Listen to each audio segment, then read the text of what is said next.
restrictions in one form or another could be a feature of quite a lot of 2021. Well, it shouldn't mean that, because then when we get to the autumn with booster jabs in autumn, they might say, well, we need booster jabs in February, and then when we get to February, booster jabs in July, and so on and so forth. So this is no reason and no excuse not to open up the economy. We were told vaccination was the route out of lockdown.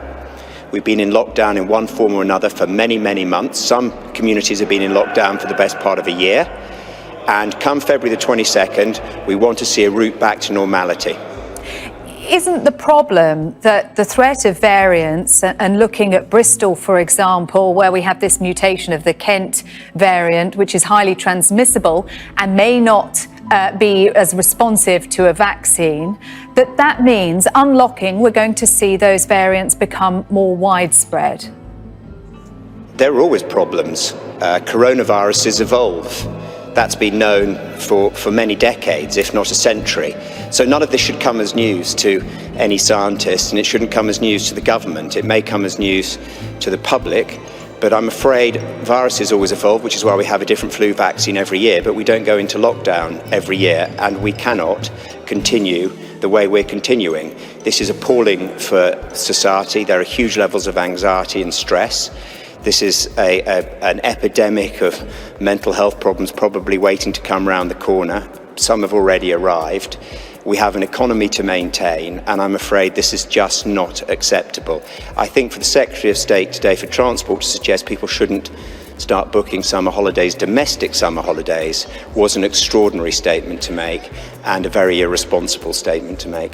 Well, you describe it as irresponsible, but is the government right to be urging caution at the moment? Because they've been burned, haven't they, by over-optimistic statements last year. Look at Christmas, for example.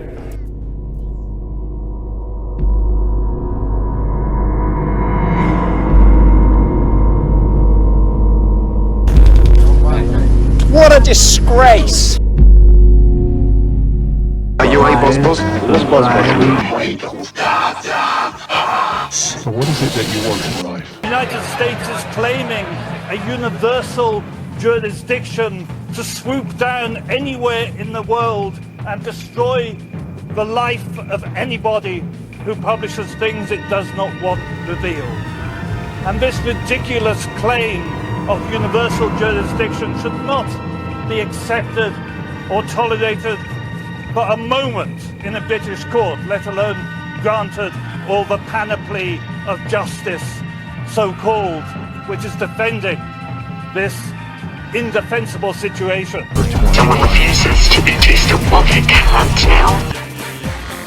In England, the Home Office Minister, Kit Malthouse, urged people to report their neighbours to police if they're seen to be breaking the law. Agenda 21, for those of you who don't know, is all about sustainable development and the agenda for the 21st century.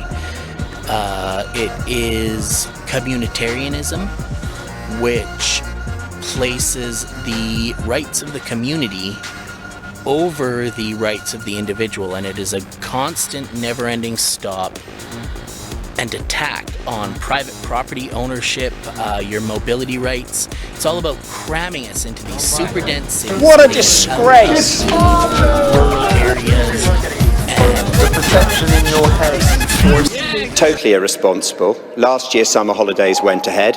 Caseload was very low. This year, we have a vaccine. We have a vaccine with very high efficacy rates. So I'm afraid there is no excuse. And it seems to me that you're suggesting that we should just be in permanent lockdown, because there will always be new variants of coronavirus coming along. And if that's what you want, well, I'm afraid it's not going to be sustainable. We will go bust, and we will have social unrest, we will have division. People do actually need to see the people that they love. They do need to hug and hold their children.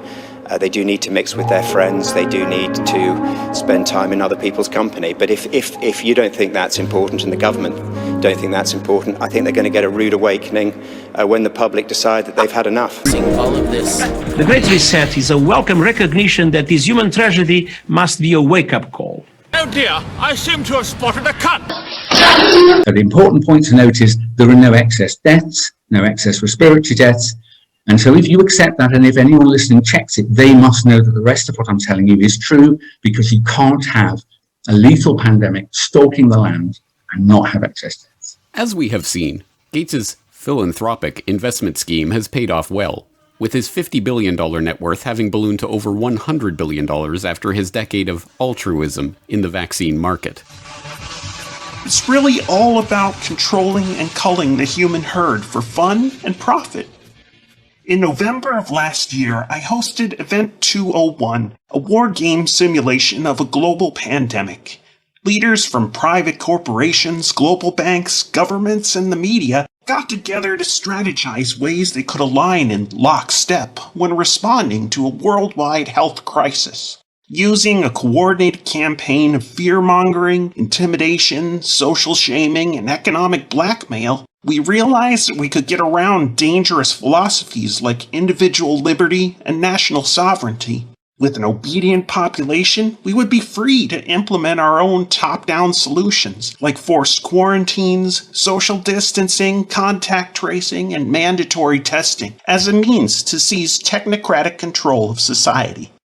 Now imagine my excitement when we had the opportunity to declare our own global pandemic. She didn't know about love. She was young, she didn't know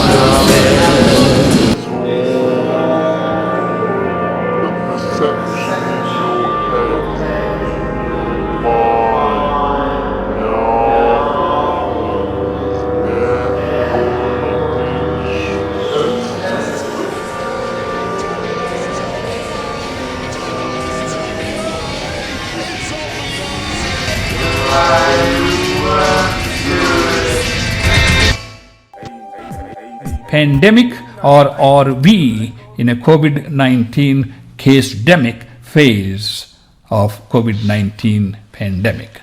Thank you so much for watching, and please do subscribe to our YouTube channel. We will see you next time.